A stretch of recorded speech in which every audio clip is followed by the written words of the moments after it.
São 9h30, vamos começar.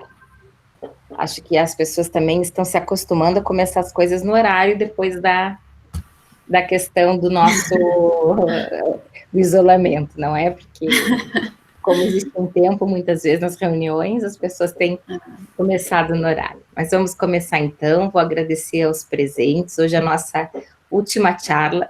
Durante algumas semanas estivemos juntos, às segundas-feiras, com um bom mate, para os que são do Sul, porque tivemos muitos convidados, muitos assistentes também da região Nordeste, Norte do país. Hoje temos a professora Adriane Sense, da UFRN, de longe, está em Natal, desde Natal te assisti.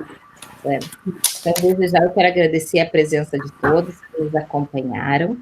Em breve nós vamos estar encaminhando os atestados de frequência para os estudantes da Unipampa. Desde o início nós já avisamos que os atestados servem para os alunos da Unipampa como ACG, e obviamente aqueles que também precisarem do atestado para comprovação que participaram da atividade, escrevam um e-mail e nós enviaremos. E também estamos organizando um local, um repositório para armazenar todas as palestras da charla. Nós estamos aprendendo a fazer isso, então vamos aguardar um pouquinho, que daqui a pouco vamos fazer a divulgação desse veículo.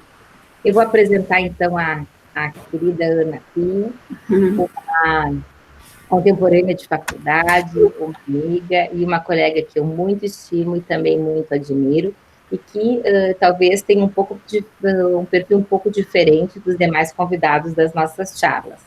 A Ana não atua na academia, a Ana atua no consultório, vivendo diariamente as questões da aprendizagem, da adolescência, da infância, e é uma companheira, uma parceira, toda vez que nós fazemos a oferta da disciplina de psicologia, é uma parceira que nos ajuda a pensar algumas questões relacionadas à aprendizagem.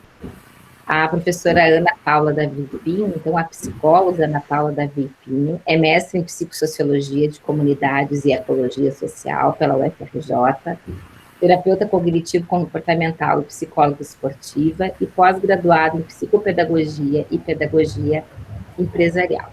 E hoje conosco vai fazer uma conversa, a ideia é realmente uma charla, né? A Ana até preferiu não apresentar slides, no sentido de nós conversarmos um pouco sobre tanto a atualidade do processo de aprendizagem, que envolve o ensino remoto, as questões típicas da aprendizagem de crianças e adolescentes, e, obviamente, os transtornos específicos de aprendizagem que ocorrem numa parcela da população escolar. Então, muito bem-vinda, querida, muito obrigada por aceitar todo ano o nosso convite para conversarmos. E aí, a ideia é que tu faças a tua exposição e depois nós abrimos para pergunta. Temos um teto de 11 da manhã. Tá bem. Aí tu vai me avisando qualquer coisa, tá, Amélia? Porque eu adoro dar uma conversadinha a mais, né? Não tem problema. Eu vou fechar aqui a minha câmera e meu microfone só para não atrapalhar a nossa transmissão. Tá, jóia.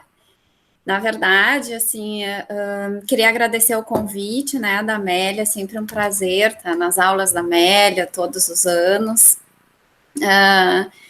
Hoje eu não atuo mais, né, na academia, mas na verdade eu dei aula um bom tempo como professora de psicologia social e como professora de teorias da aprendizagem, supervisora dos alunos na área escolar e de trabalho. Então, eu me sinto muito confortável, né, com esse tema, porque é o meu chão, né, eu fiz toda a minha formação, embora hoje eu atue bem na questão clínica, atuo com questões também de aprendizagem, né, e na verdade isso permeia todos os âmbitos da psicologia, né? Então, a gente lida com questões de aprendizagem e de dificuldades de aprendizagem em todas as áreas da psicologia. Então, a questão educacional, ela, para mim, ela se mistura muito à questão de saúde, né? E aí eu trago para vocês, hoje eu resolvi não trazer, eu sempre fui de colocar slide, de conversar assim, mas hoje, como a proposta era diferente, eu resolvi nem trazer, né? Anotei algumas coisas que eu gostaria de colocar para vocês e para depois a gente bater um papo. Inicialmente, quando a Amélia, né, conversou comigo, a gente pensou bem na questão dos transtornos específicos de aprendizagem, como era a minha fala sempre nas aulas da Amélia. Mas acho que diante dessa mudança tão grande que a gente está enfrentando, né, e conforme os outros colegas também vieram apresentando, eu acho que é muito restrito a essa questão apenas de dificuldades de aprendizagem, até porque isso também está se modificando. Então, a Amélia colocou esse tema mais amplo, e eu acho que é absolutamente pertinente, né, no nosso momento. Então, eu começo trazendo para vocês um conceito de saúde que é o mesmo em todas as áreas da psicologia e todas as profissões, né? Ele se aplica em qualquer ambiente. A saúde é um estado de bem-estar, todo mundo sabe esse conceito, né? É um estado de bem-estar, considerando o indivíduo nesta forma, biopsicossocial, e usando todos os potenciais, né, para lidar com as adversidades da vida. Por que biopsicossocial? Bio, porque a gente tem um corpo, né? Psico, a mente, e social, porque nós somos seres sociais. Nós somos produtores e produtos de uma realidade social, nós construímos a realidade social ao mesmo tempo que nós somos construídos. Essa é bem uma fala de professora de psicologia social, né? Mas, na verdade, eu sempre digo que esse é o eixo do indivíduo. Então, nós temos aqui, né, nesse conceito que eu coloquei para vocês, que é um conceito que ele é popular, que todo mundo sabe, né? Mas nesse conceito eu destaco duas partes. Uma, ser humano, mente e corpo, né? Nós não podemos separar, isso não se dissocia. E a outra, ser humano dentro de um contexto social. Bom, por que eu coloquei a questão, né, de mente e corpo como algo que não se dissocia? Com o passar do tempo, claro que as teorias foram dissociando um pouco isso, né? Então, se a gente escutar aquela frasezinha, penso, logo existo, a gente dá uma importância muito grande para os processos mentais. Mas a gente não pode esquecer que tanto os nossos processos mentais, a nossa mente tem uma inteligência, quanto o nosso corpo tem uma inteligência também. Vamos pensar, né, nos efeitos mente-corpo. A mente produz efeitos no corpo e o corpo também produz os seus efeitos na mente. A mente produzindo efeitos no corpo é muito fácil da gente pensar. As nossas emoções, elas estão impressas no nosso corpo. No momento, vou dar um exemplo básico para vocês. A raiva, que é uma emoção normal, natural do ser humano, e eu vou dedicar um pouquinho depois a minha fala para a questão das emoções, porque acho que tem tudo a ver com a saúde, né, do escolar e de qualquer um. Então, a raiva, quando nós sentimos raiva, nós trincamos os dentes, né, nós fizemos um movimento assim. Esse movimento, ele se imprime no corpo e vai nos gerar dor de cabeça, vai nos gerar o desgaste dos dentes, né? Então, esse é um exemplo básico. No momento em que nós estamos tensos com alguma coisa, por alguma emoção, né, por algum processo da mente, nós temos contraturas musculares. Então, isso é bastante comum, é sinal que a mente produz esse efeito no corpo. O contrário também é verdadeiro, né? Então, o nosso corpo, ele tem esse efeito na mente, por exemplo, nas nossas necessidades básicas. Vocês estão me ouvindo aqui e daqui a pouco vocês começam a ficar com sede. Então, a sede, ela ocupa, o corpo está mostrando para vocês que vocês estão com sede. A sede começa a ocupar um lugar muito grande na mente de vocês. E daqui a pouco vocês não conseguem mais prestar atenção no que eu estou falando. Mesma coisa, vontade de fazer xixi. Mesma coisa, né? Então, o nosso corpo também produz esse efeito. No momento em que o corpo está adoecido por algum motivo, nós não ficamos alegres, né? E vice-versa. Então, não tem como a gente separar mente e corpo. E também, né, a nossa mente, que está ligada ao nosso corpo, ela está dentro de um sistema social. Um sistema social dentro da sociedade, dentro da nossa casa, dentro da escola, dentro do trabalho, né? Na nossa rede de relacionamentos. Então, esse sistema social é o que vai produzindo as nossas crenças, é o que vai nos dando os valores, né? Morais, éticos. Então, nós temos um sistema de crença que alimenta a nossa mente, que alimenta nosso corpo. E essa é uma engrenagem absolutamente complexa, mas muito encantadora, né? Frente a pressões do ambiente, o nosso corpo, ele vai adoecendo, né? Então, frente a pressões que a gente lida, por exemplo, no trabalho, e a gente entra em uma dissonância, na verdade, de pensar, agir e sentir. Quando acontece isso, nós temos um desequilíbrio, né, nessas três coisas, e aí a gente se sente muito pressionado e a gente acaba adoecendo. Um exemplo básico que eu dou para vocês, né, é alguém que infartou. O infarto pode ser até causado por um problema congênito de uma válvula, tal, né? Mas na grande maioria tem condições ambientais que levam a isso. Pressões de trabalho, a forma como a pessoa, né, os hábitos, a forma como a pessoa vai vivendo a sua vida, né, então muitas vezes se colocando em condições de uma alimentação ruim, fumando, com um estresse, e isso tudo, né, frente às adversidades, isso tudo tem muito de como ela aprendeu com o passar do tempo, né, é uma questão de aprendizagem, e aí então ela desenvolve um quadro que leva a uma síncope, né, e que leva ao adoecimento do seu corpo. Uns lidam melhor do que os outros, né? Então, esse é um exemplo de nós, seres humanos, que estamos também dentro da escola, né? Então, o ambiente da escola, ele não é diferente.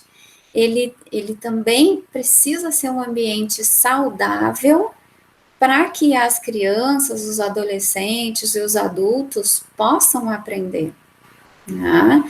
Vocês, na maioria, né, estão dentro de uma universidade, né, ou como professores, ou como alunos, né, então vocês sabem, vocês tiveram uma trajetória escolar, e quem não lembra, né, dos momentos onde a escola, ela não oferecia um ambiente sadio, mas na grande maioria que oferecia, né. E aí, nesse contexto, está a aprendizagem. A aprendizagem, a gente deve considerar a aprendizagem de vida e a aprendizagem de questões escolares de uma forma muito semelhante. Nós estamos a todo momento aprendendo. Então, a nossa aprendizagem, ele é um processo contínuo, é um processo evolutivo. A todo momento, nós temos desequilíbrios no nosso conhecimento, nas nossas informações, a partir do momento em que a gente tem informações novas, que a gente vai colocando dentro da gente, né? Então, ampliando o nosso conhecimento. Então, são as nossas competências, os nossos conhecimentos, que eles são adquiridos através do ensino, da escola, através da vivência, através da observação, né? E do estudo. Então, a todo momento, a gente vai significando e ressignificando essa questão da aprendizagem, né? E os nossos conhecimentos também.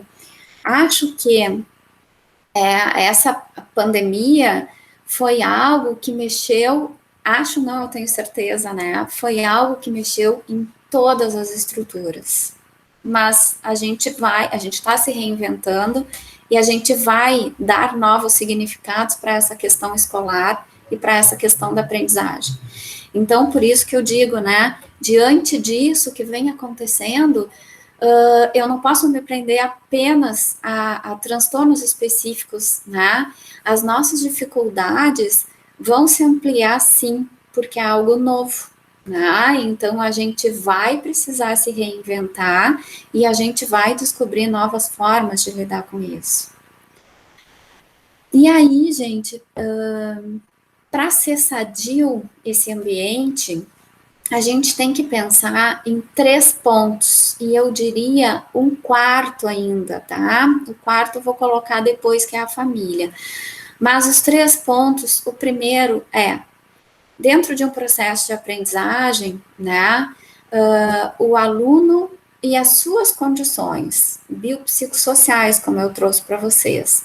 Então, dentro da aprendizagem, se a gente for considerar o aluno, a gente tem, olha a engrenagem, né? A gente tem processos de memória, a gente tem processos de atenção, motivação, maturação, capacidade cognitiva, as emoções, que eu digo que ganham destaque, o seu próprio funcionamento, né?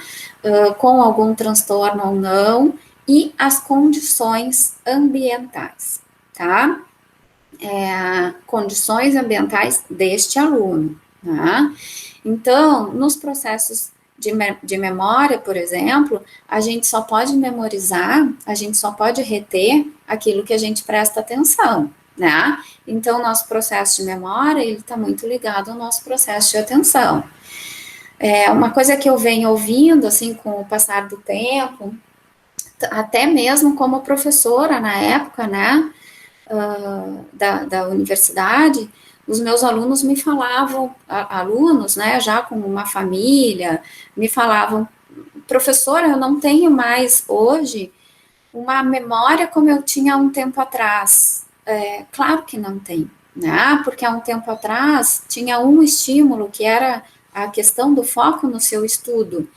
Depois de adulta, essa pessoa ela vai ter uma família, ela vai dividir o foco, né, com os filhos, com a casa, com a própria questão do estudo, né? Então, na verdade, a nossa memória, ela é seletiva, mas a gente vem hoje vivendo muito mais processos de uma maneira intensa que tem feito com que essa memória se atrapalhe um pouco, né? Um exemplo disso é o nosso celular. Então, hoje a gente recebe muita coisa no celular, muitas informações, que eu digo que às vezes muita coisa é lixo virtual, né? São coisas que a gente não está buscando, mas são coisas que estão entrando na nossa memória. Então, vocês imaginem, né? A nossa capacidade de memória, ela fica menor, tá? Então, a gente tem que ver que processos, como é que é esse processo de uma memória para um aluno, né? Para cada aluno, tá? E aí a importância da gente, enquanto professor, reconhecer isso, conhecer bem a turma, entender que processos podem atrapalhar, né? A outra questão, então, que está ligada é a atenção, né? E é a mesma coisa, tá? Então, a quantidade de coisas que a gente tem que prestar atenção, e, por exemplo, hoje o nosso mundo, que é um mundo virtual, muitas vezes a gente está na aula com 10 janelas abertas, tá?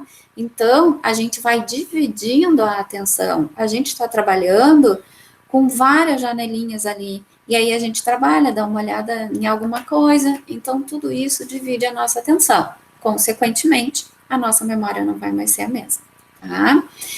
Questão de motivação interna e externa, isso é uma coisa que eu sempre me preocupei muito, né? as nossas aulas, isso está diretamente relacionado com as nossas aulas. A gente tem, uma coisa é a gente ter uma motivação interna, então eu quero estudar, a Amélia até brincou hoje, né, de estudar geografia, que os nossos filhos têm prova, mas eu quero estudar geografia, e é mais fácil estudar geografia quando eu já fui num determinado lugar e eu lembro e é mais gostoso de estudar.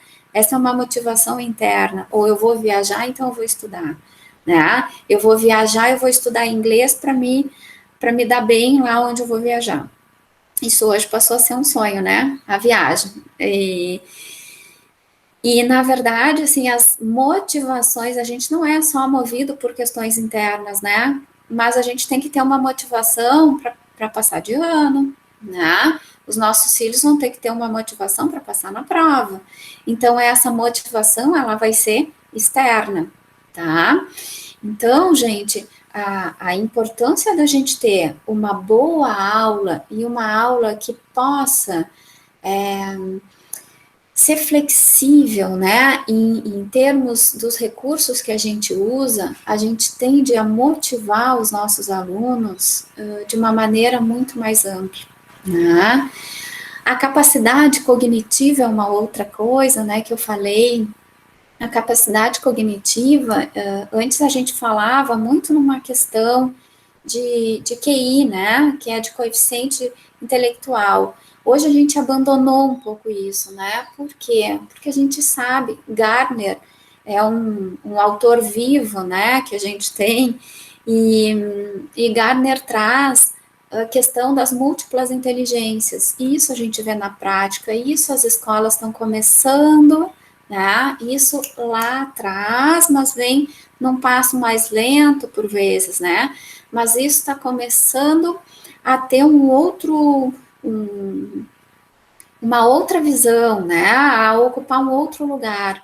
Então, com essa questão das várias capacidades, a gente não pode mais se prender a um conceito de inteligência, tá?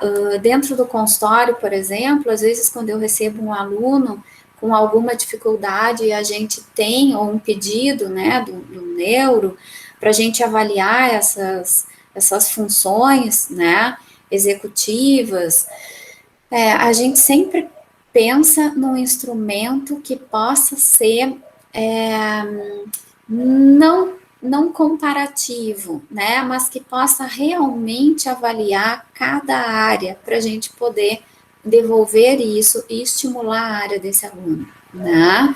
Então, se a gente for pensar no conceito de inteligência, a inteligência nada mais é do que a gente se adaptar às várias adversidades. Então, eu acho que nesse momento agora, a gente está desenvolvendo outras formas inteligentes de lidar com isso, né?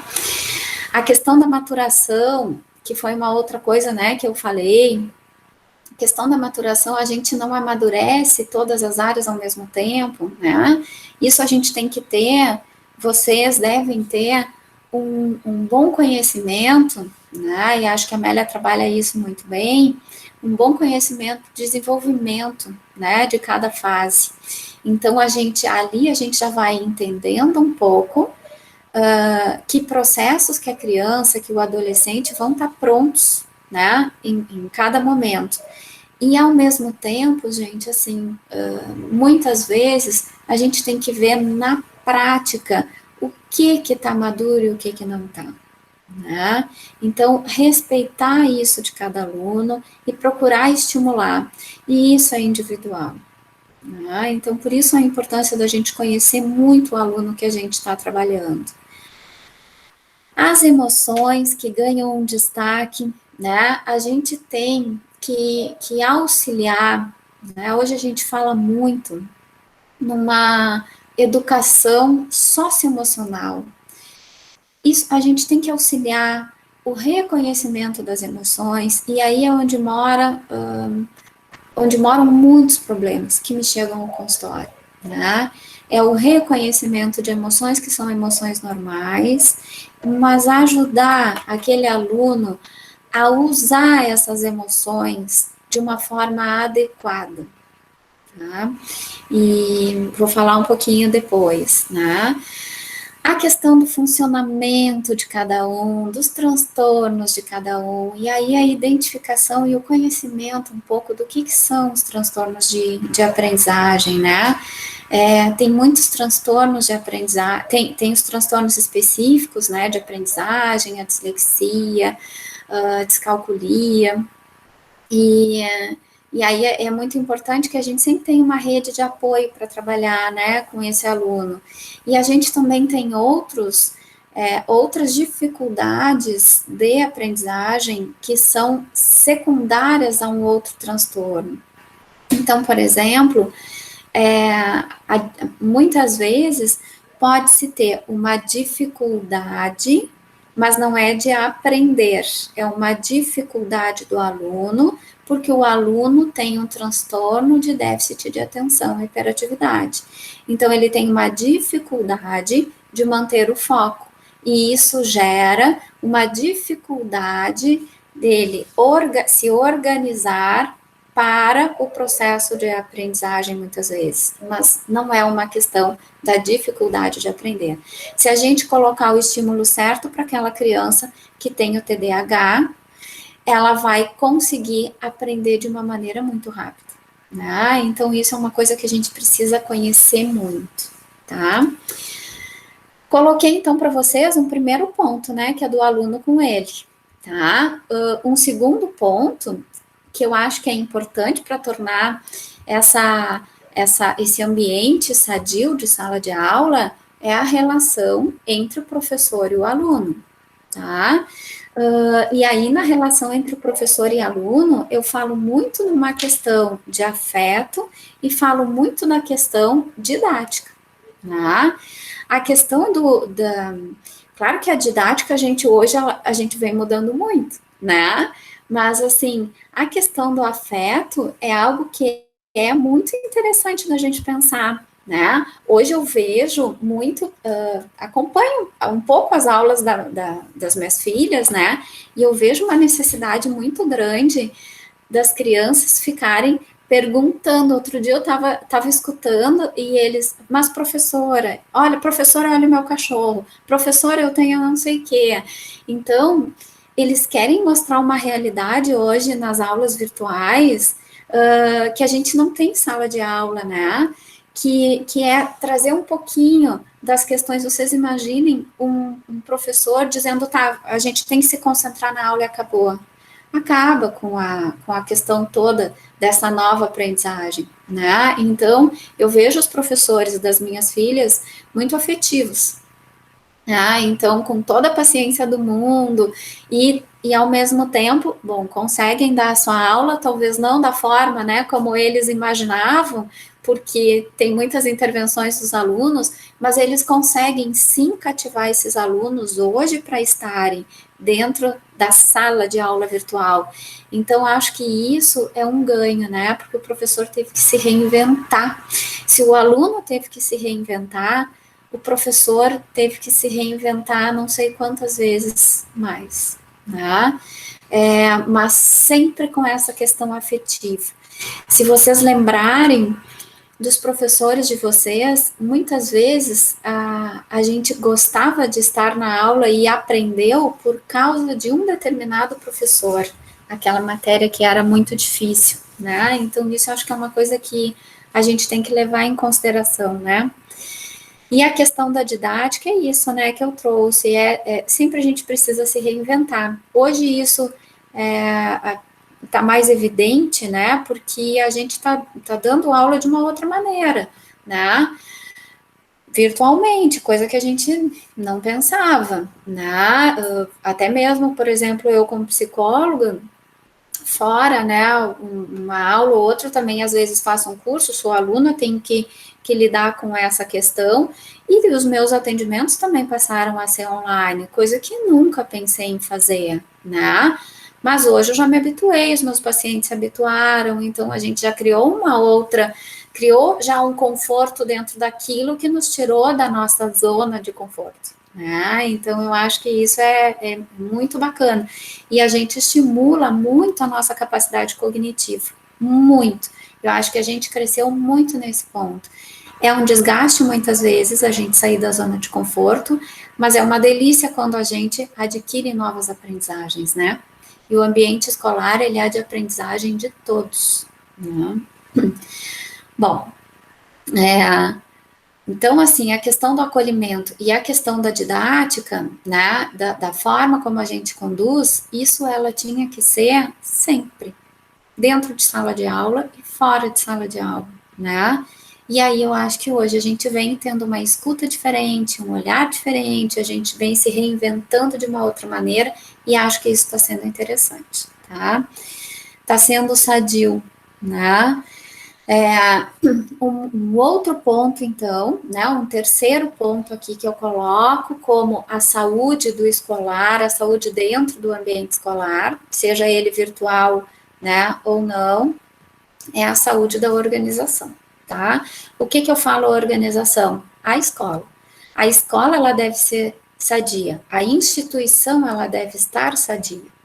E a escola sadia é aquela escola que está sempre se revendo. É aquela escola que não mede esforços para dar recursos diferentes para os seus alunos, dar recursos diferentes para os seus professores e seus outros colaboradores, né? É uma escola com clima organizacional, um clima institucional bom. É aquela escola que as pessoas têm prazer em trabalhar, né? Quando essa escola está adoecida, as relações também ficam adoecidas. E isso vai acabar lá no aluno, que também não vai ter a aprendizagem dele da forma como poderia, né? Então, aqui a gente está falando de saúde mental dos professores, sim. Lembro, né, que numa época lá de estágio, foi quando trabalhei com a Amélia, a gente tinha reuniões periódicas, né, e nós participávamos das reuniões, sempre procurando levar uma palavra, entender um pouco o que ouvir essa escuta, né, o que os professores tinham. Quando eu trabalhei muitos anos numa escola também, lá no Rio, e aqui trabalho como parceira, né, das escolas, e aqui trabalhei numa outra escola também, então, assim, mas sempre houve nas escolas um momento com os professores e um momento gostoso com os professores. Os professores sempre sentiram o conforto e a liberdade de procurar a psicologia e de procurar os seus coordenadores, né, para discutir situações. Então, eu acho que isso é o que mantém a saúde, muitas vezes, dos professores. A escola poder dar essa escuta, né, e poder dar um retorno nisso. Tem muito a ver com a dinâmica dessa escola, né? Então, a escola precisa estar sempre se reinventando. E um quarto que eu disse, né, que eu também incluiria, e hoje mais do que nunca, é a questão da família, né? A escola deve estar sempre para trazer esse ambiente saudável emocionalmente para os seus alunos. A escola tem que andar ao ladinho da família, ou a família tem que andar ao lado da escola, né? Então, hoje mais do que nunca, por quê? As crianças estão em casa, tendo aula em casa, né? Então, a gente está dividindo esse espaço com a família.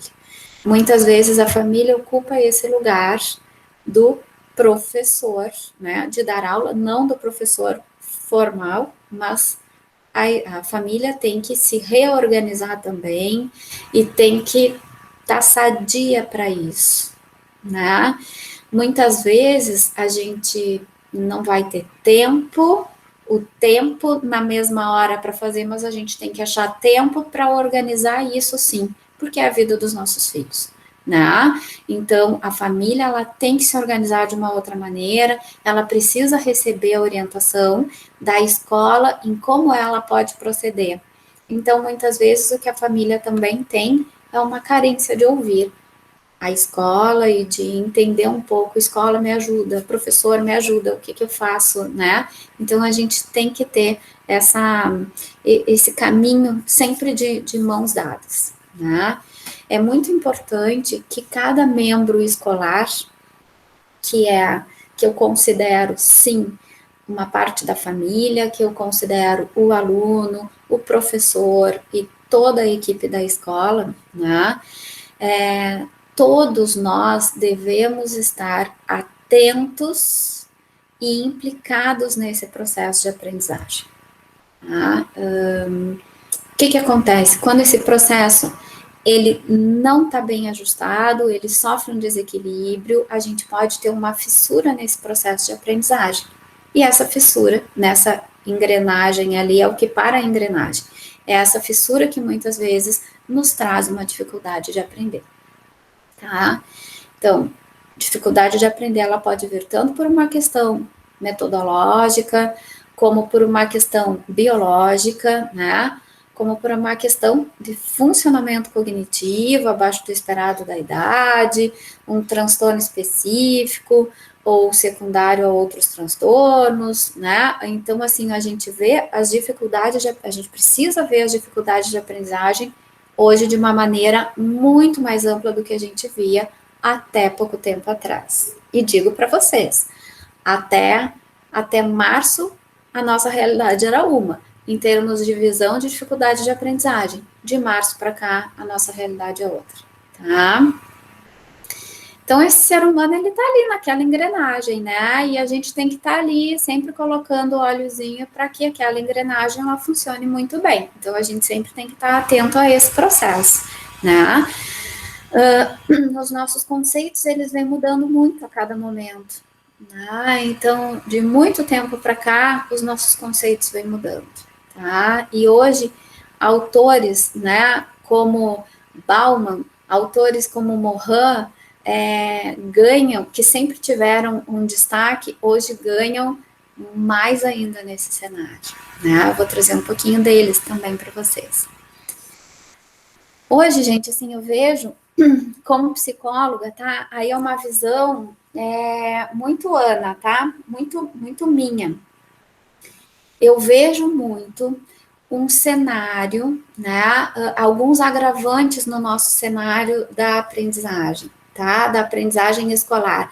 Vocês percebam que a gente antes, até pouco tempo atrás, a gente trabalhava muito a questão do escolar dentro da escola, né? Mas, na verdade, não é, né?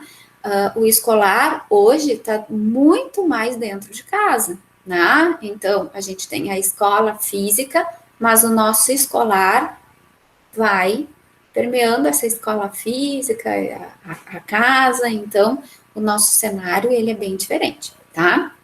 O que eu vejo como processos que agravam esse cenário, né?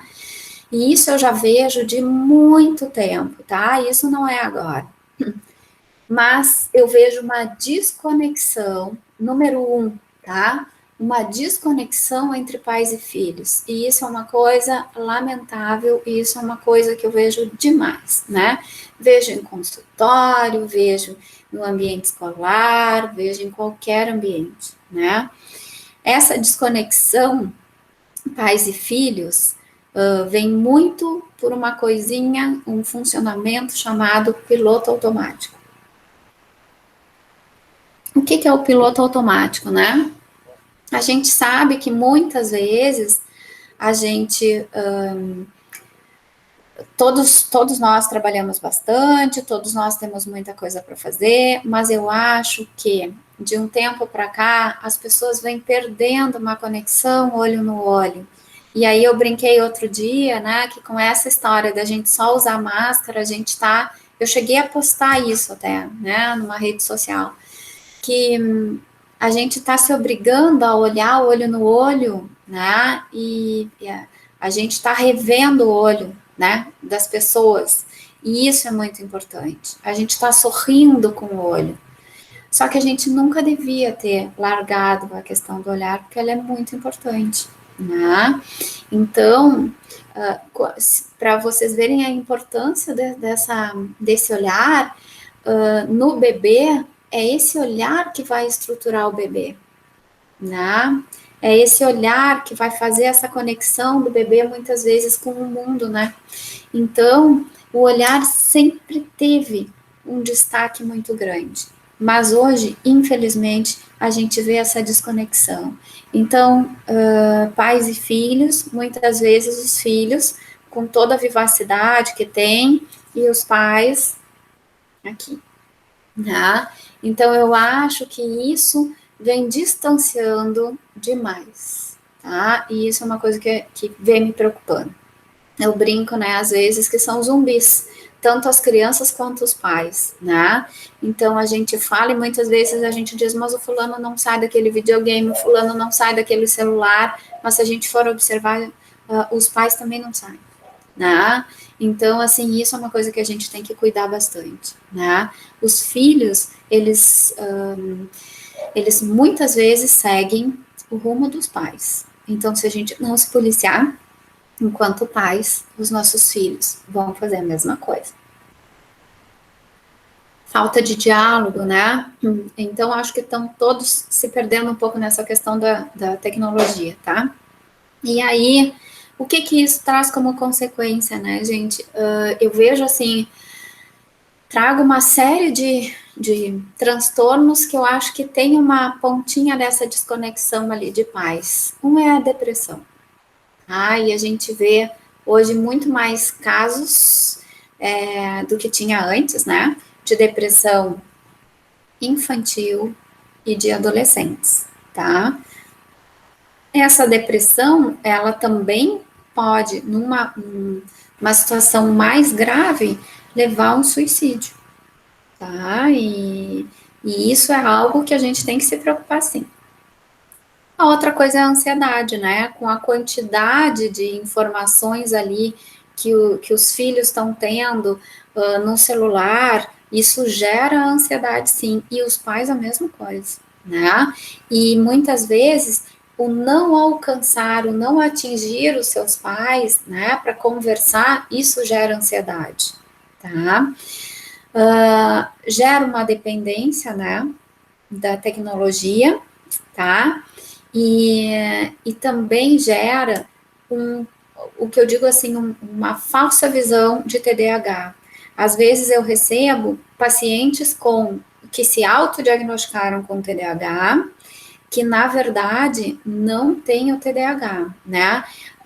E aí a gente brinca assim, que às vezes a gente não tem, a gente não vê os filhos, né, os pacientes hiperativos, a gente vê os pais hiperpassivos, tá? E isso é algo que não está diagnosticado em transtorno, não está lá colocado, classificado como transtorno, mas isso é algo que daqui a pouco vai ser, né? Então, eu acho que isso está trazendo uma outra realidade, eu acho que a gente tem que puxar as rédeas disso, né?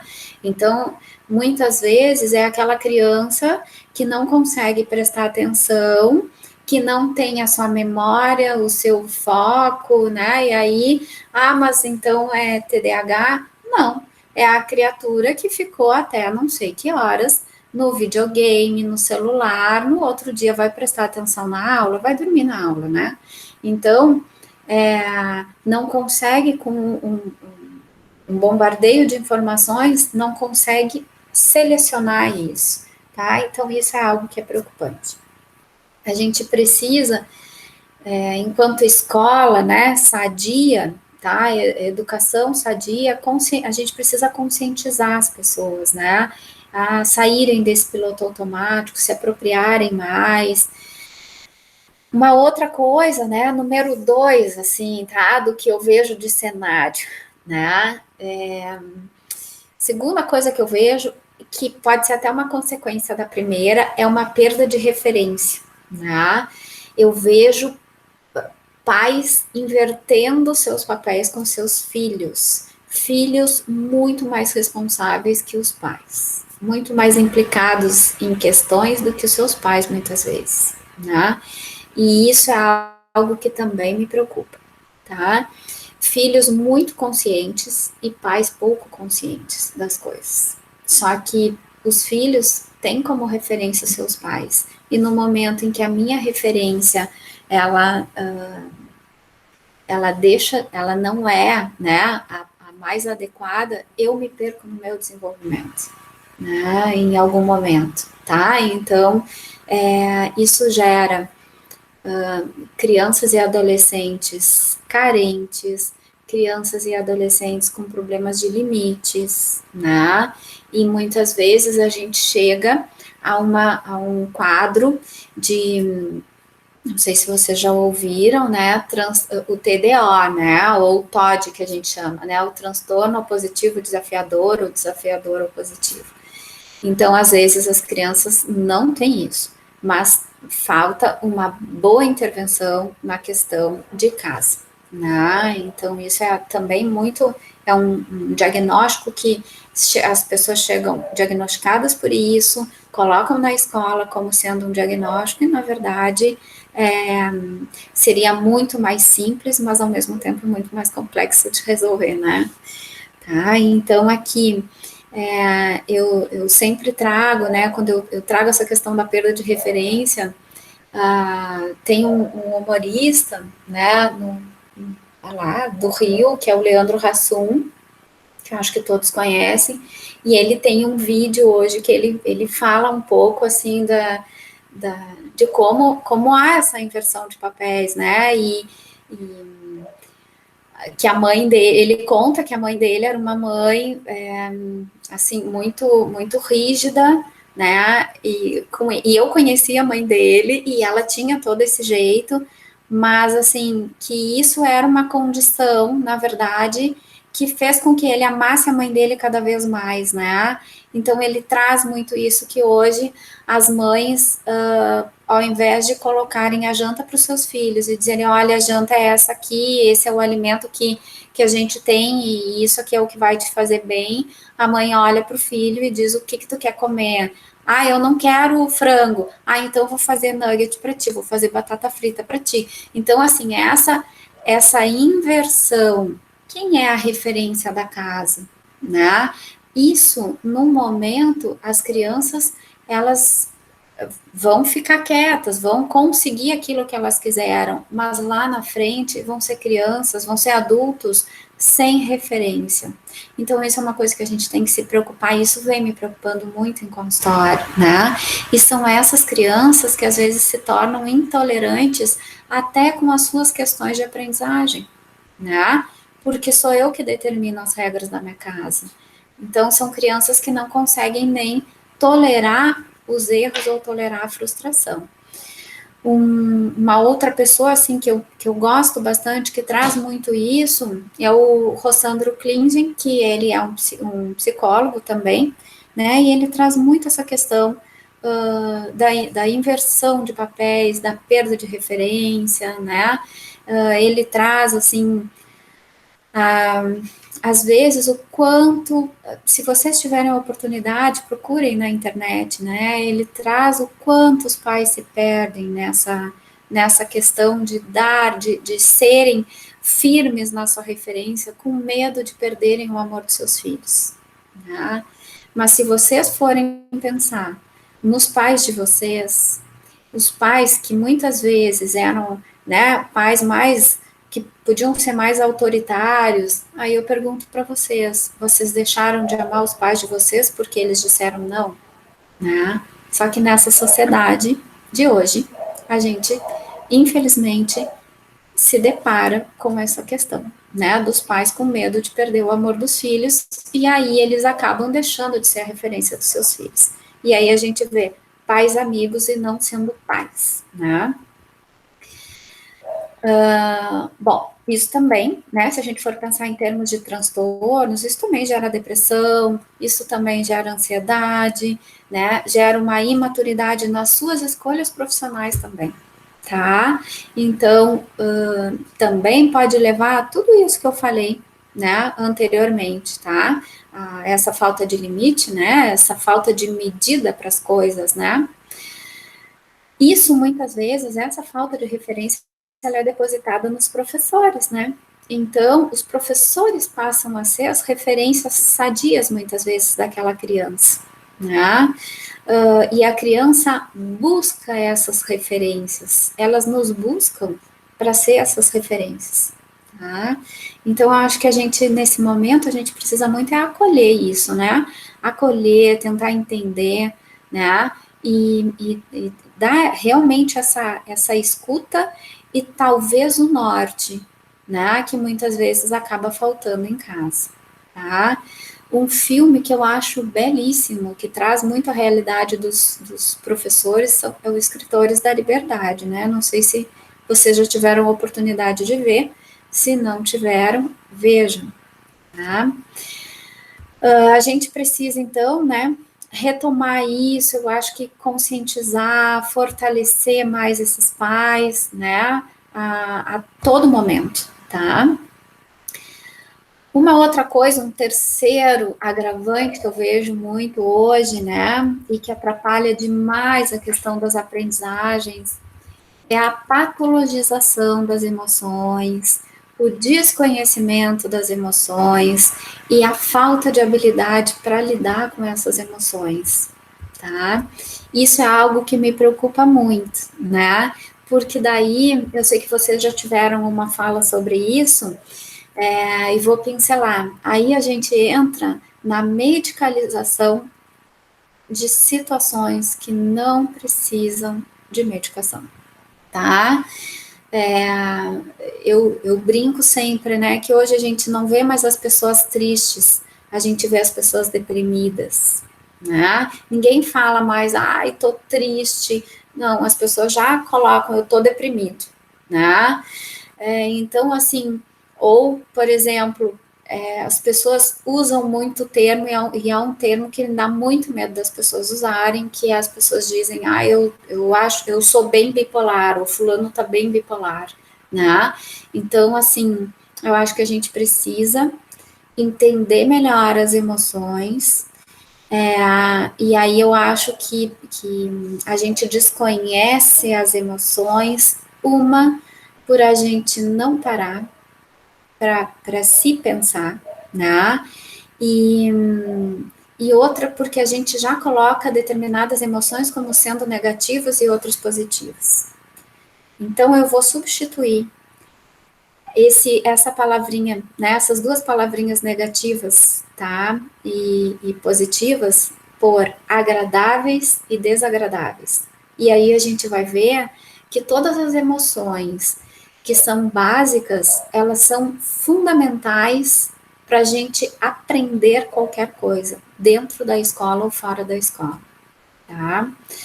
Quando a gente tem uma patologização de emoções, a gente tem uma sobreposição de problemas, né? Por quê? Porque a gente já medicou alguém que não precisava ser medicado. E aí a gente já disse para alguém que tinha um transtorno tal.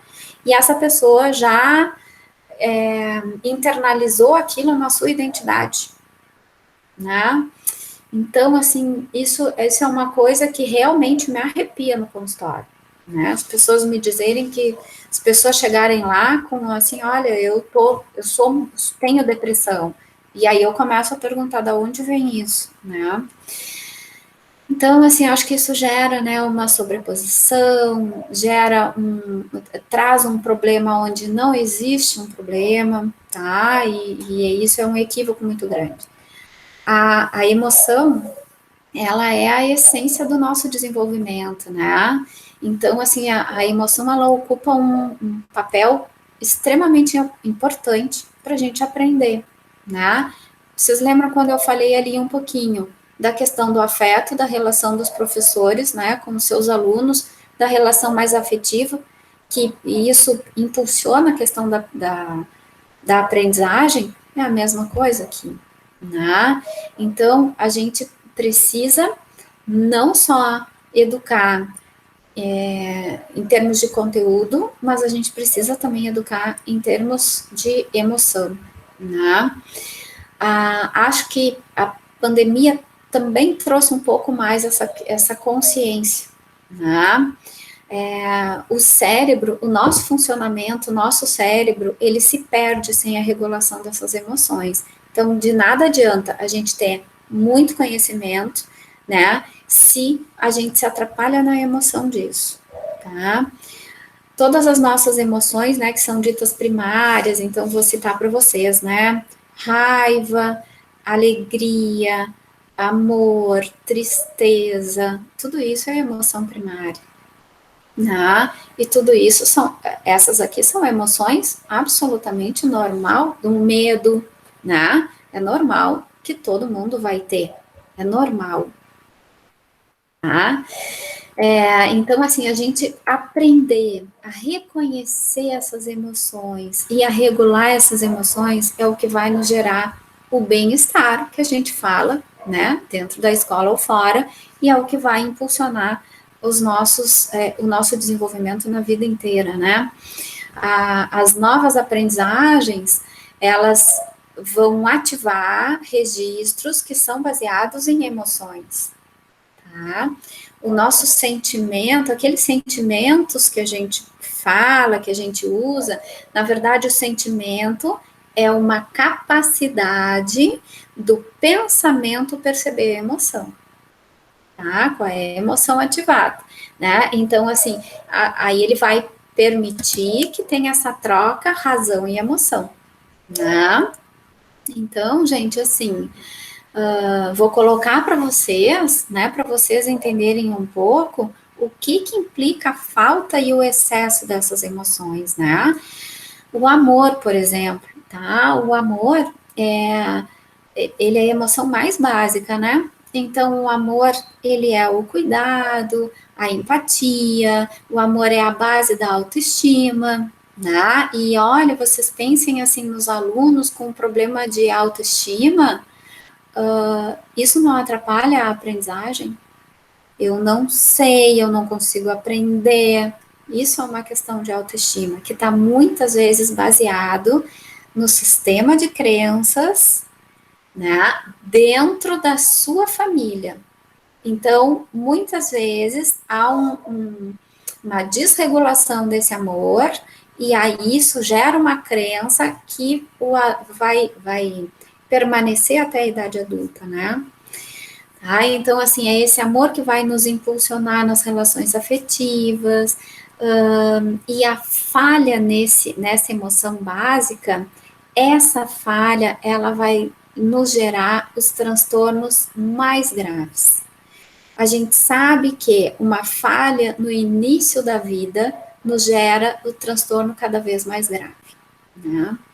A ausência desse amor, da regulação adequada desse amor, né, onde falta esse amor, onde falta essa emoção, a gente tem crianças, adolescentes, adultos, né, com apego inseguro, tá?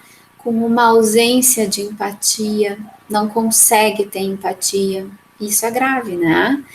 Quando a gente tem um excesso de amor, às vezes eu digo, às vezes a gente pega, assim, pacientes, ou dentro da escola, aqueles pais com excesso de amor, né? Então, só que o excesso de amor, ele também, uma desregulação nisso, vai gerar filhos super protegidos, e filhos super protegidos têm o seu nível de autoeficácia prejudicado. A autoeficácia é aquela capacidade de fazer sozinho, de ser eficaz nas suas coisas, né? Então, se os pais super protegem, vai ter uma diminuição da sua autoeficácia, vai ter uma diminuição da sua autonomia, né? E isso vai gerar outras coisas, como, por exemplo, desencadear um transtorno de ansiedade, tá? Então, olha como as nossas emoções, elas vêm em efeito dominó, né? A alegria, que é uma outra, ou não é importante, né? A gente trabalhar a questão das emoções dentro da sala de aula para trazer a saúde, né?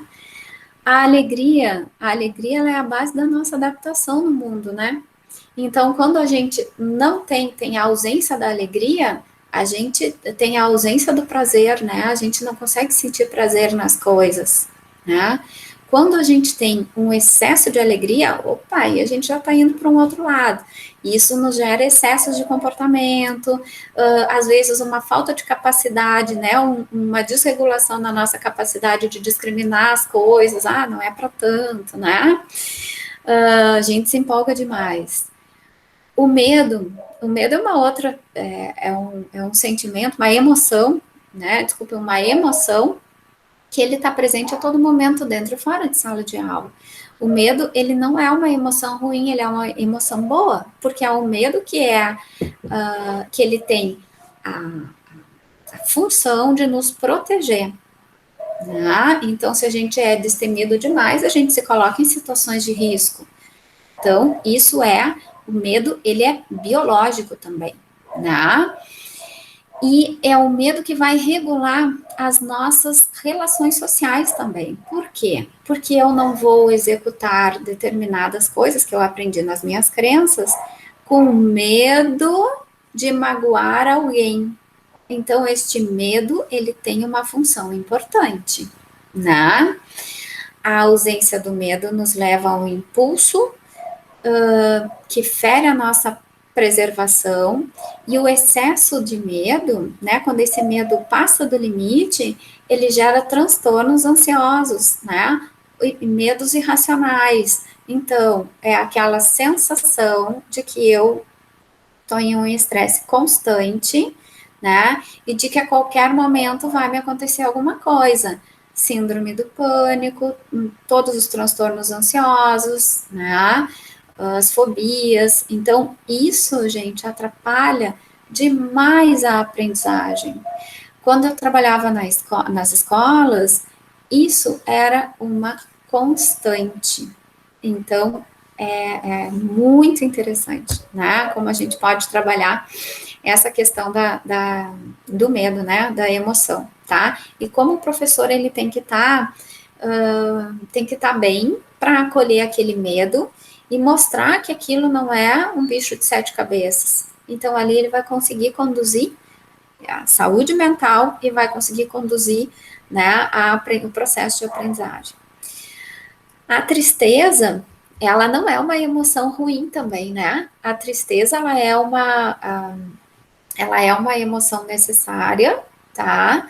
Que vai servir para que a gente reflita sobre as nossas as situações que não estão bem, né? Então, a tristeza vem por uma coisa que houve um desequilíbrio ali, que talvez feriu as nossas expectativas. Então, ela é a base para que a gente possa fazer as mudanças, né? A ausência da tristeza, ela traz uma incapacidade da gente rever os comportamentos que não foram apropriados. Mas o excesso de tristeza leva à depressão, né? Se a gente mantém aquela tristeza por muito tempo, não consegue ressignificar aquilo, não consegue resolver, ou ela vai levar um adoecimento no corpo, né? Ou ela vai levar, vai trazer, né, um prejuízo em termos das nossas funções. A depressão, ela faz as duas coisas, né? E, por último, assim, queria trazer um pouco a raiva, né, que foi um exemplo que eu dei antes. A raiva, ela também é importante, né? Ela é importante porque a raiva talvez seja uma das coisas mais importantes, e é aquilo que os pais, às vezes, querem acabar sem questionar a raiva, né? Porque os pais se assustam com aquilo, só que os pais também têm raiva. Então, assim, a raiva é aquela emoção que vai preservar e proteger o nosso self, muitas vezes, né? A ausência da raiva, vocês imaginem, assim, uma situação onde a pessoa está sendo muito humilhada. A pessoa, ela sente raiva, né? Então, essa raiva, ela vai proteger quem ela é. A ausência da raiva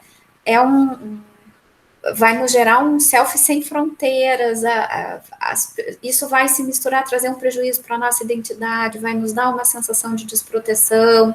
O excesso dessa raiva vai nos gerar por um outro lado, um descontrole do nosso impulso, a gente vai ter prejuízo nas nossas relações, né? Então, essa regulação da raiva, ela também é importante. Vocês entendem, então, por que que isso é tão importante da gente também ajudar, né? Às vezes, os pais tentam acabar com a raiva do seu filho, batendo no seu filho, ou seja, trazendo raiva também. O professor tenta acabar com a raiva do aluno ali na hora, sem dar escuta para o aluno, né? Então, isso torna aquele ambiente de aprendizagem menos saudável.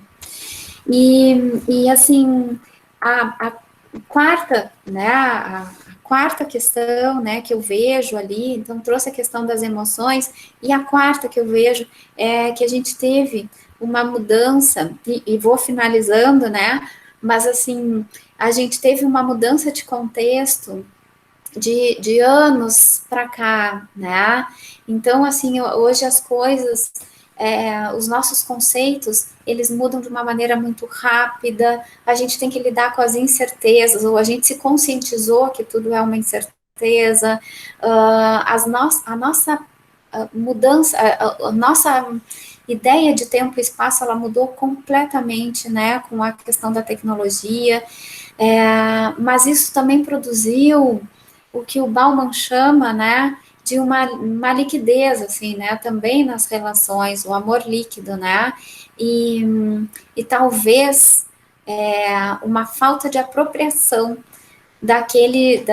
do nosso contexto, né, da nossa consciência micro e macro, e aí isso nos gera um vazio, uma solidão, uma ansiedade, né, ao mesmo tempo em que a gente está conectado, a gente pertence a comunidades, a grupos grandes de amigos, num apagão, a gente perde a conexão da internet e a gente está solitário.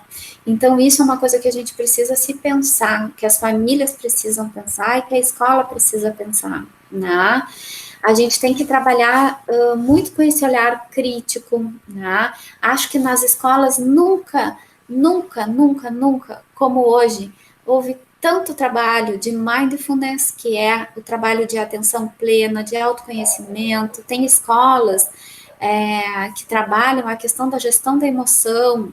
Meu Deus, que bom que tem isso, né? Porque a gente precisa, se isso já entrou no ambiente escolar, assim, formalizado, é porque a gente realmente vinha carente disso.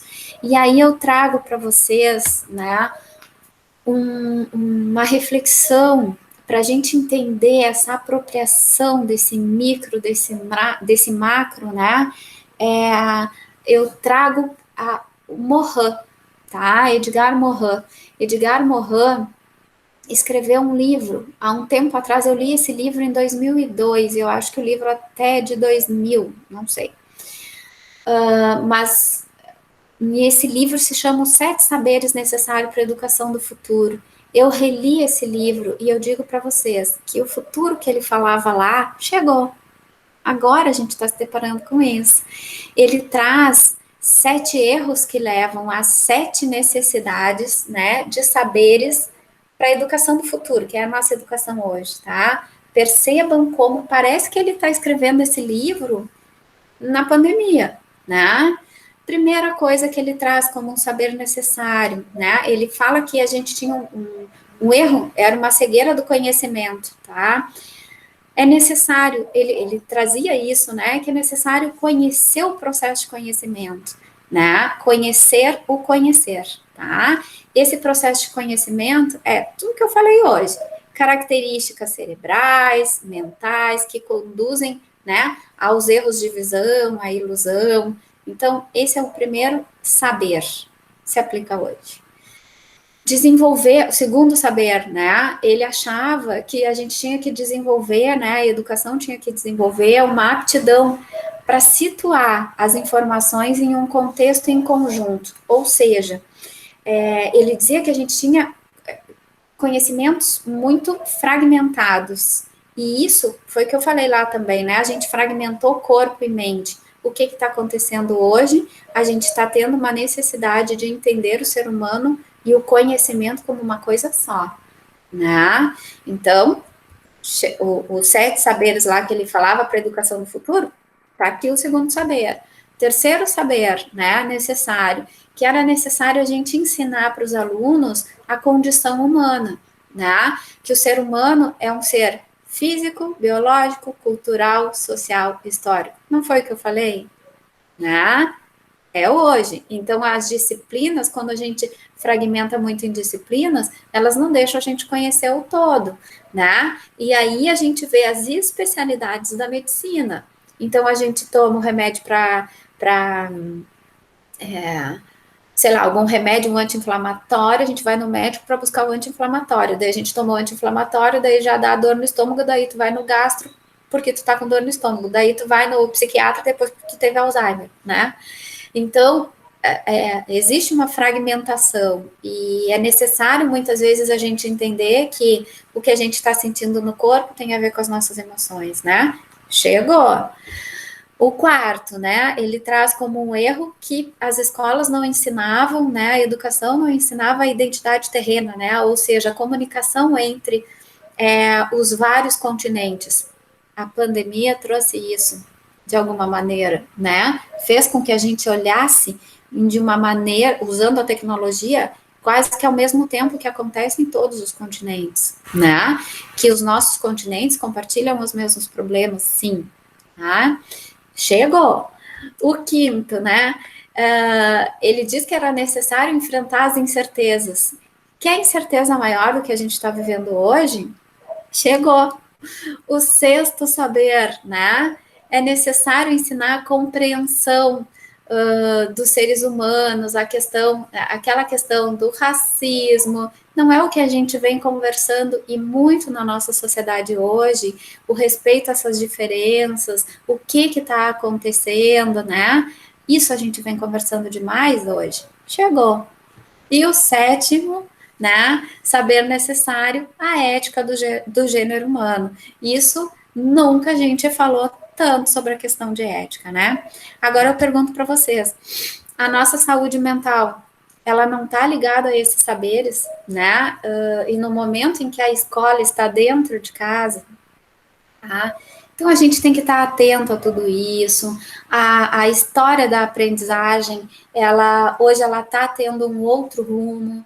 A história das dificuldades de aprendizagem, ela está tendo um outro rumo.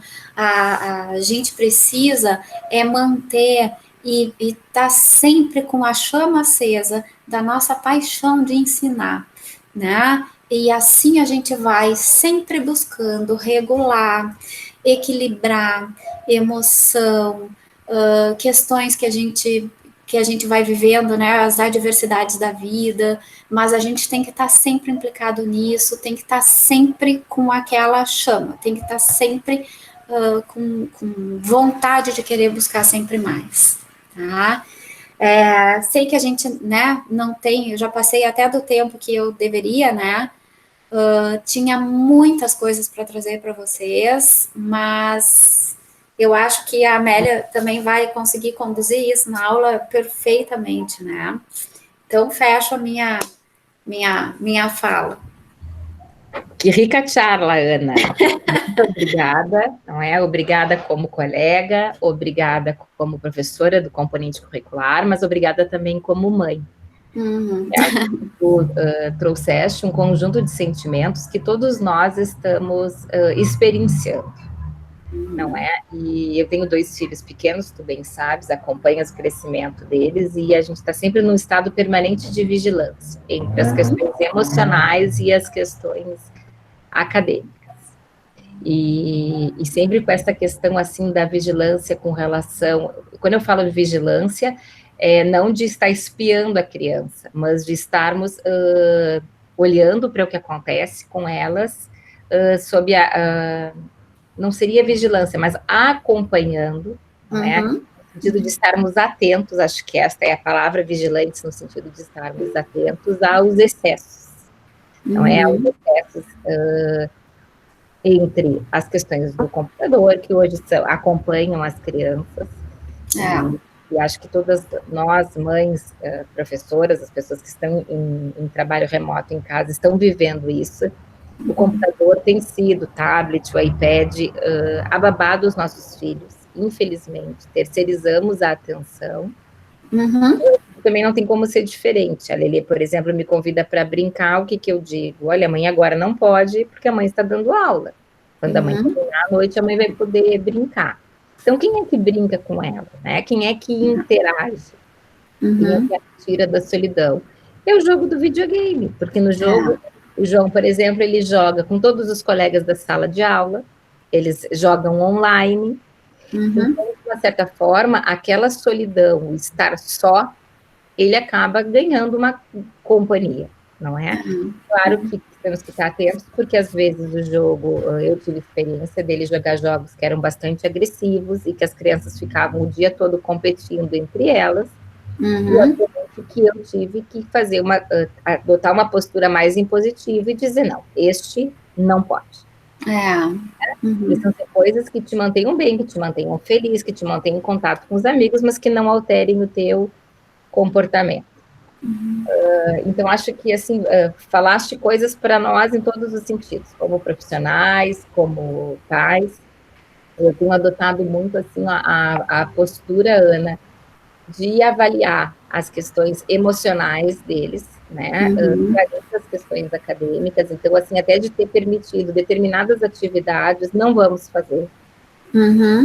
Porque não estão despertando interesse, seria apenas para cumprir uma tabela, e aí trocar por atividades que são mais prazerosas e que também mobilizem outros saberes. Tem uma questão também importante, isso que tu falaste, o quanto a escola, ela precisa também, neste momento da pandemia, para além de organizar o currículo, ajudar os pais a se organizarem. Eu acompanho todas as aulas da Lelê, porque ela é pequena, então nós precisamos ajudar. E aí eu percebo assim que muitas vezes os próprios pais pedem para a professora, chama o fulano para a aula. Pela regulação da atenção que a criança tem na sala de aula, seja porque a professora chama atenção, a professora muda uma atividade, em casa não tem. Eu, por exemplo, percebia, Lelê, a professora no início me dizia, ela é super compenetrada, ela é super caprichosa. Eu fiquei pensando, mas a professora acho que não observou, porque essa criança não para sentada na cadeira, ela levanta, ela dança, ela deixa as coisas cair. A minha cadeira tem rodinhas, eu tive que trocar a cadeira onde ela senta, para que ela não fique se movimentando. Mas, claro que isso não é patologia, isso é a falta de um regulador da capacidade de atenção, de concentração, e da própria presença da professora como uma figura de autoridade e amor, porque a gente requer para manter o amor da professora. Assim são os filhos, né, na relação com os pais, de manter o amor com os pais, mas esse amor eles já sabem que está ganho. Isso eu acho que as escolas ainda não tiveram essa percepção, né, de chamar os pais e de discutir com os pais, e de ouvir os pais, e de orientar os pais. Porque nós, obviamente, somos professoras, temos experiência na psicologia, então sabemos contemporaneizar um pouco o comportamento das crianças, sabemos mediar as atividades que elas necessitam, mas nem todos os pais são da área. Então, é super interessante e vale também como uma referência importante para os alunos quando entrarem no exercício profissional. O ato educativo, ele não é um ato solitário, ele não é um ato bipessoal, e como tu bem disseste, as patologias, elas têm diferentes etiologias. Então, se está mal, a criança, o modus operandi dela é a aprendizagem e o brinquedo. Então, obviamente, que vai aparecer sintoma numa destas áreas, que é a área de expressão, não é? Da criança e do adolescente. Eu anotei várias coisas, né? Achei super interessante essa tua ideia de pais hiperpassivos. Mas, ao mesmo tempo, assim, o que eu tenho visto na internet? As pessoas, elas têm uma necessidade de mostrar que estão ativas, de mostrar que são bons pais, de mostrar que estão, assim, ó, fazendo coisas para os filhos, e aí faz o jogo, posta, dá live, trabalha, faz o bolo. Quando eles começam a postar, então, que as crianças cozinharam em casa, fizeram bolo, aí eu já tenho vontade de me matar. Porque fazer bolo, depois da aula, lavar a louça. Na escola, por exemplo, tinha a cena de fazer o pão, lembra? Eu falei para meus filhos, vamos fazer o pão. Tinha que fazer o pão, fazer a Santa Ceia, rezar. E aí, na situação, eu estava fazendo as máscaras, aí eu trabalhei com eles, fiz uma metáfora, mostrando que aquele pão que Jesus dividiu eram as máscaras que nós estávamos produzindo para a comunidade. Não é? E aí eu acho também que tem gerado uma ansiedade nos pais de dar conta do processo de escolarização dos filhos. Com certeza. E também vemos assim que os pais, a escola, acho que agora mais não, mas durante algum tempo no início da pandemia, estiveram num confronto, e os pais até muitas vezes culpando a escola, se negando de pagar a escola, mas não podemos esquecer que estamos numa situação de guerra e que numa situação assim, quem tem mais compromisso com os filhos são os pais do que a escola.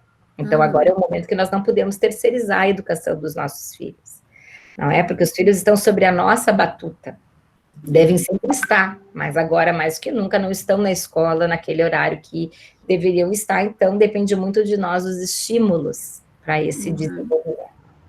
Mas, enfim, são só reflexões, né? Eu acho que o segredo agora é nós conseguirmos balancear as necessidades acadêmicas com as necessidades afetivas, estarmos alerta aos sinais de tristeza das crianças, de desesperança, de falta de vontade de brincar, até para avaliarmos a nossa conduta. Teve um dia, por exemplo, que era um baita dia de sol aqui na pandemia, e o clube que nós frequentamos, tu também, já tinha voltado a estar aberto. Uhum. Foi uma quinta-feira isso, um dia de sol maravilhoso, e eu mandei uma mensagem para a professora e pedi licença e disse, olha, professora, só para lhe comunicar que os guris não vão frequentar a aula hoje, porque eu vou levá-los para o clube para nós brincarmos. E achei a professora tão acolhedora, ela disse, isso mesmo, nós precisamos incentivar a saúde mental. As crianças já estavam quase 2 meses sem sair de casa, sem ver ninguém, não é? Então, eu sabia que não ia expô-los a nenhum risco, passei o dia jogando futebol, não é? E deixando elas um pouco mais energizadas a fazer coisas de criança. Porque em casa, tu consegue fazer com que as crianças corram. Correr não pode correr, a casa é pequena, ou a casa é grande, ou tem limitação, ou tá frio, ou tá chovendo. Enfim, são algumas reflexões, né? Muito mais assim, até mãe, mas eu quero ouvir os demais, os nossos alunos, nós temos professores que estão conosco, questões, né? Acho que foi super esclarecedor, principalmente da questão do contemporaneizar as questões de aprendizagem, não é? Hoje nós vamos ter crianças que são mais lentas, mas porque não dominam as ferramentas da informática, não é? Ou porque os pais não estão conseguindo estar juntos para organizar. Isso que tu falaste, é fundamental que os pais das crianças pequenas organizem a rotina de estudo, não ter uma rotina rigorosa, mas assim, quando a criança vai fazer atividade, não depende dela a organização. Eu vejo pela Lelê, a professora manda diariamente uma lista de coisas a organizar, o sucesso da aula da Lelê depende se eu me organizei enquanto mãe, e isso passa a ser um compromisso meu. A Lígia está dizendo que uma preocupação dela também, porque a Lígia é mãe de um coleguinha da Lelê, e é ela que muitas vezes faz a mediação da aula e acompanha o Ernesto e prepara o material.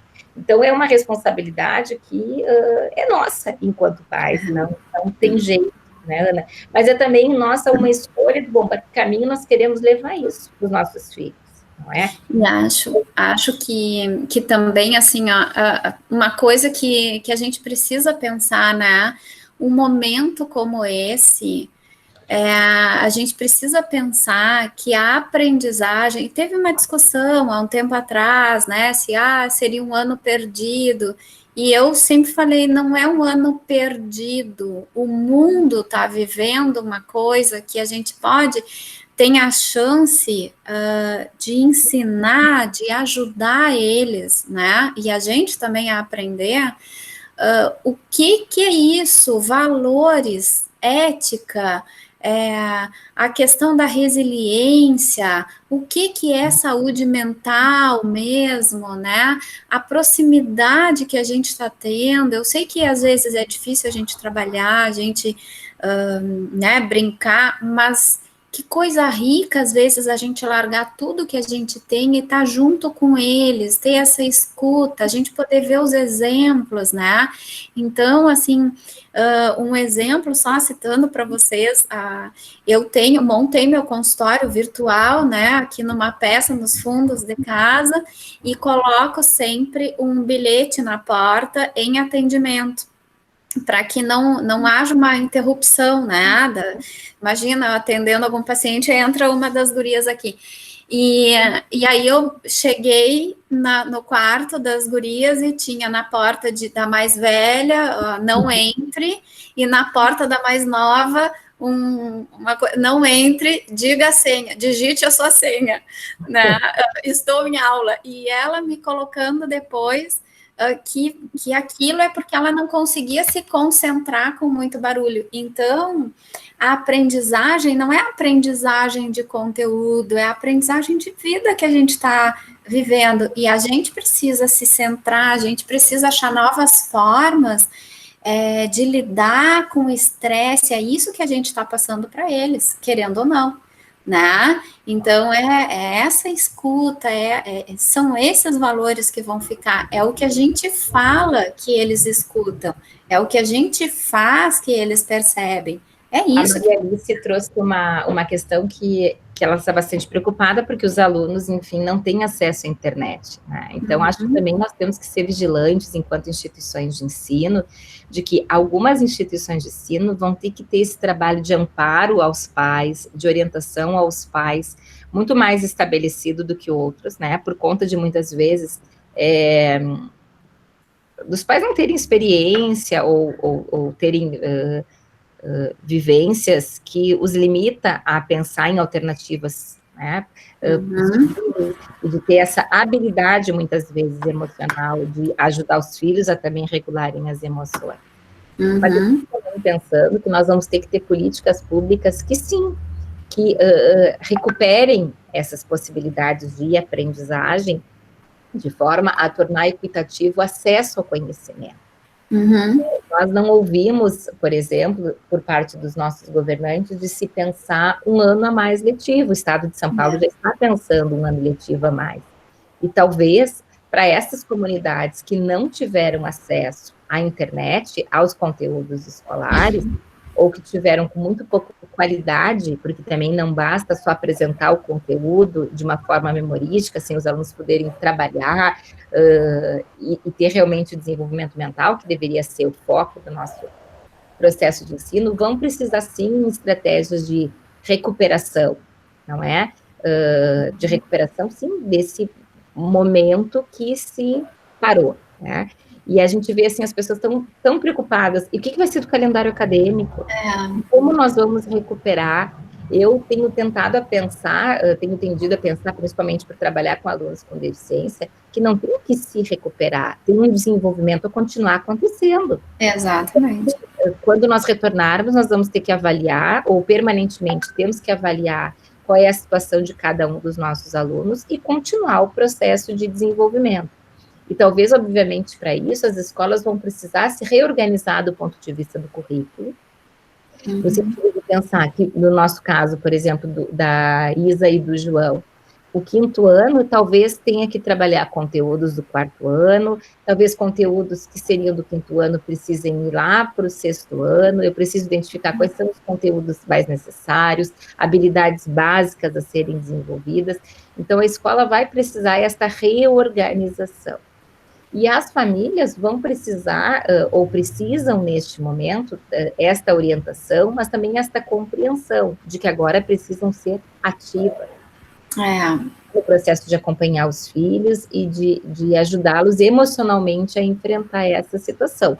Porque na relação adulto-criança, espera-se quem esteja mais saudável e com mais ferramentas egóicas, não é, de lidar com essa situação, sejamos nós, os adultos, né? Mas não sei se tu queres vir para a discussão, Maria Alice, mas acho que nós precisamos pensar neste contingente de crianças que não estão podendo participar. Alguns municípios, por exemplo, têm esquemas de drive-thru, né? Entregam para as crianças as atividades, enviam por rádio, enfim, são tentativas de manter as crianças vinculadas a algo que é da saúde, que é a escola. Mas acho que a gente, nesse momento, não tem que se preocupar com o formalismo do conteúdo, né, Ana? Porque nós temos crianças que já têm um vínculo super negativo com a escola. Para muitas, a escola é apenas um refúgio, aquele texto Minha Escola é Sopa, sim, para muitas crianças e para muitos pais. Ela disse que já estão entregando nos bairros, combinam e levam as atividades. Uhum. Mas eu acho que é isso. Mais alguma questão, pessoal? Deixa eu ver aqui no chat. Acho que a palavra de ordem justamente é essa que tu nos trouxeste, né? É saber contemporaneizar, é saber entender que as questões são multifatoriais, é saber entender que este momento que nós estamos vivendo é extremamente atípico, né? Eu converso muito com meu marido e digo, vamos cobrar o que é realmente necessário.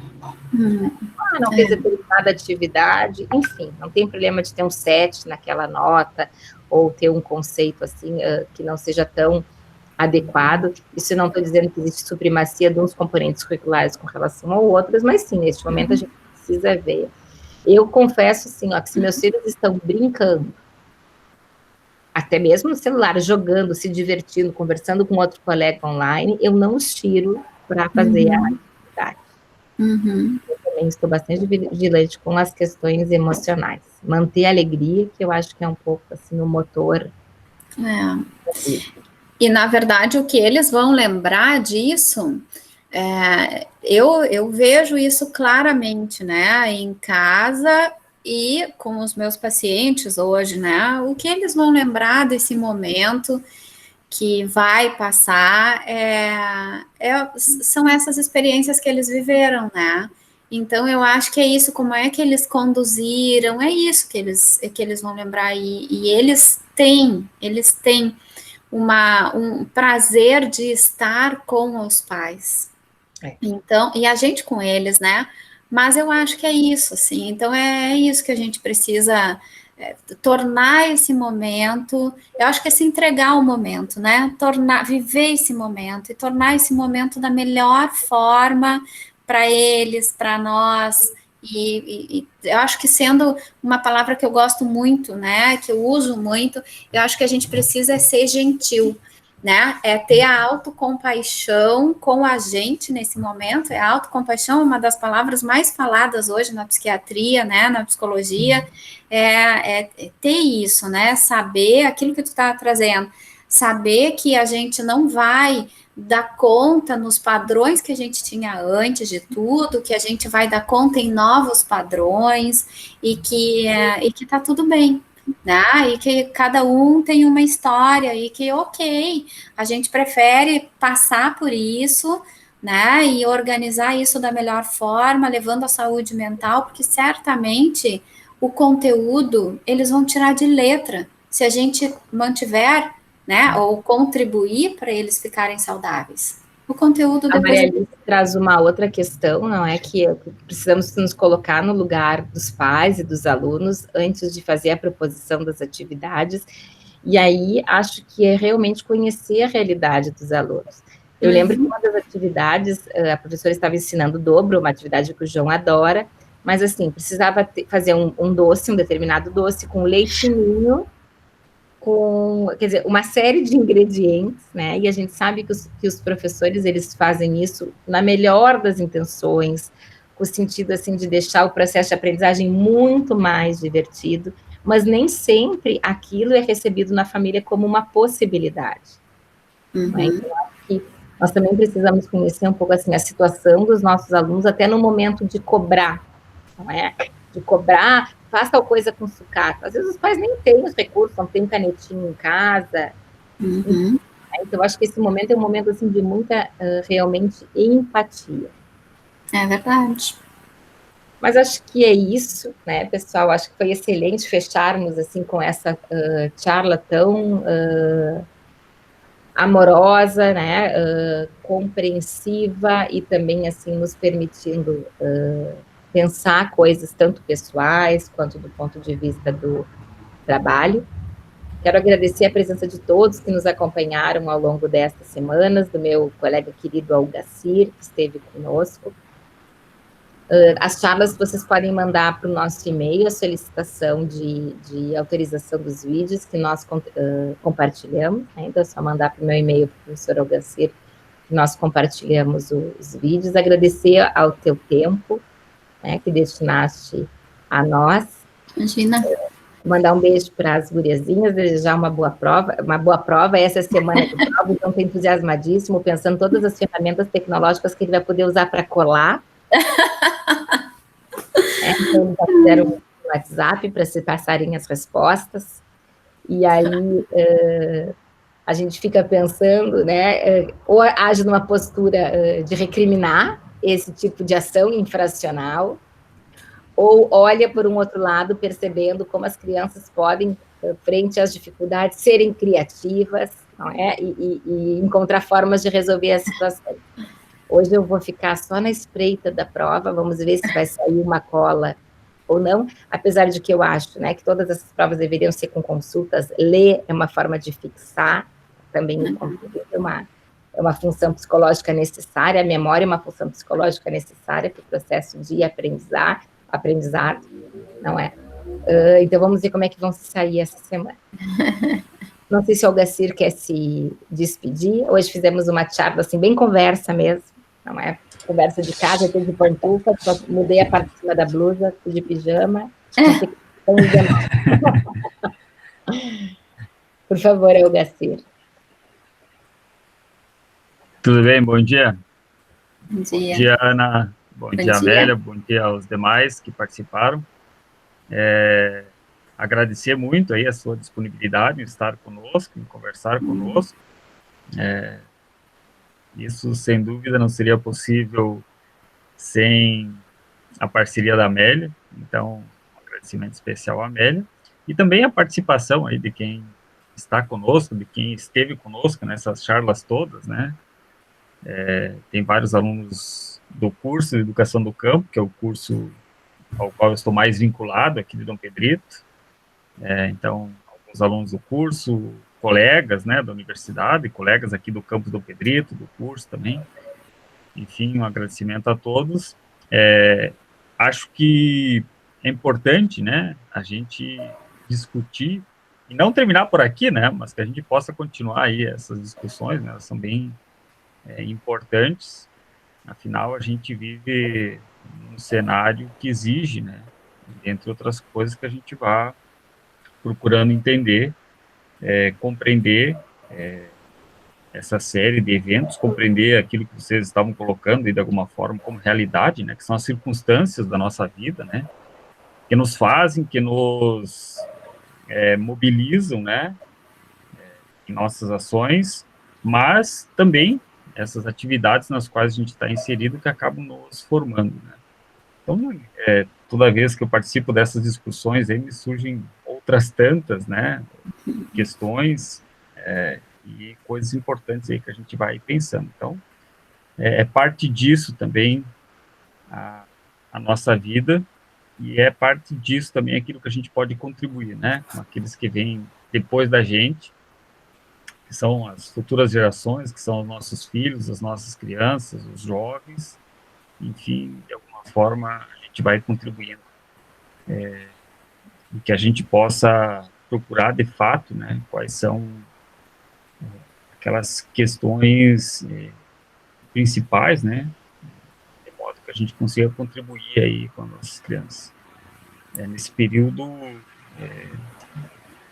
a gente tem uma série de questões, assim, sempre para falar, né, mas eu tenho sempre uma preocupação, geralmente quando a gente fala dos casos de sucesso, né, das coisas que dão certo e assim por diante, né. Eu tenho procurado sempre prestar atenção naqueles casos que não dão certo, né, dos insucessos, né, daquilo que não funciona.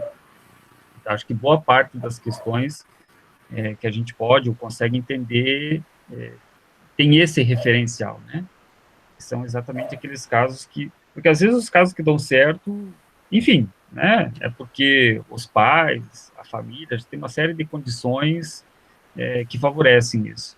E aí eu vejo, por exemplo, alguns dos colegas, né, o filhote mais velho, que está na escola, aí, com 8 anos, e a gente tem flexibilizado, assim, no sentido da possibilidade deles virem aqui em casa, tanto para acessar a internet, quanto para acessar as atividades, e também para esse processo, né, de interação, de aprendizagem mútua, né, Até porque, às vezes, são famílias que não têm aí uma referência e a possibilidade e condições de ajudar. Então, uma grande preocupação é exatamente essa, né? Com os casos que não dão certo, o que a gente pode fazer para resolver isso? E, inevitavelmente, com o processo de exclusão, né? Que acirra cada vez mais, né? Se a gente tinha aí uma desigualdade educacional, a gente corre o risco dessa desigualdade se tornar um abismo, né?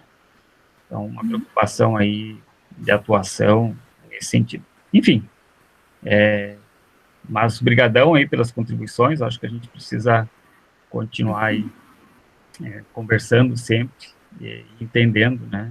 São diversos pontos aí de entendimento de uma situação, das circunstâncias aí da nossa vida. Obrigadão, Ana, e obrigadão, Amélia, e aos demais. Então, encerro as nossas charlas e os convido para o dia 30 de junho, às 17 horas, a uma conversa com o professor Davi Rodrigues sobre a situação de ensino remoto de alunos com deficiência. Vou, então, pedir licença para fechar a sala, agradecer mais uma vez a Ana e desejar uma excelente semana a todos vocês.